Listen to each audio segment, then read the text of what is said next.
Les derniers préparatifs s'achèvent pour la deuxième édition du Bruxelles Padel Open. Les gradins sont installés, de même que le terrain principal, au centre de la gare maritime de Tour et Taxi. Ce mercredi, le lieu va de nouveau être le centre du monde du paddle.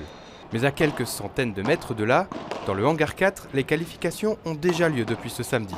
Dans ce centre d'entraînement flambant neuf, une centaine de joueurs tenteront d'accrocher leur ticket pour la phase finale, devant le regard de certains supporters. Ici c'est un nouveau club, je n'étais pas encore venu. C'est bien parce que c'est difficile de trouver des terrains couverts à Bruxelles.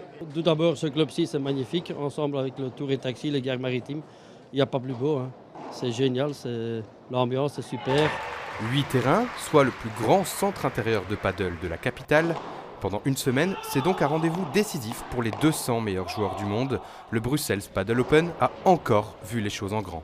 On est les seuls au monde à avoir le club où se jouent les qualifications, qui est un bâtiment classé de 1904, donc un joyau architectural.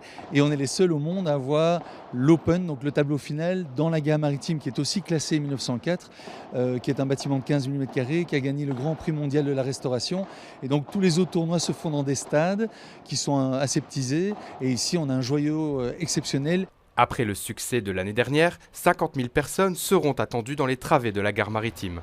L'espace a été agrandi, de quoi accueillir encore plus d'activités. On a fait un grand village paddle avec 30 marques, on a mis un demi-terrain de paddle pour que monsieur tout le monde puisse venir essayer des raquettes.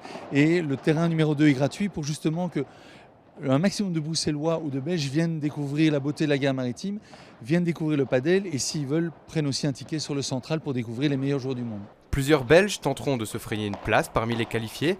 On retiendra que les numéros 1, Clément Gaines et Maxime Deloyer, défieront au premier tour Juan Lebron et Alejandro Galán, numéro 1 au classement mondial et vainqueur de la première édition.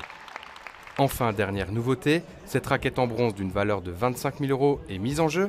Pour la gagner, il faut espérer remporter le tournoi 2 fois en 3 ans.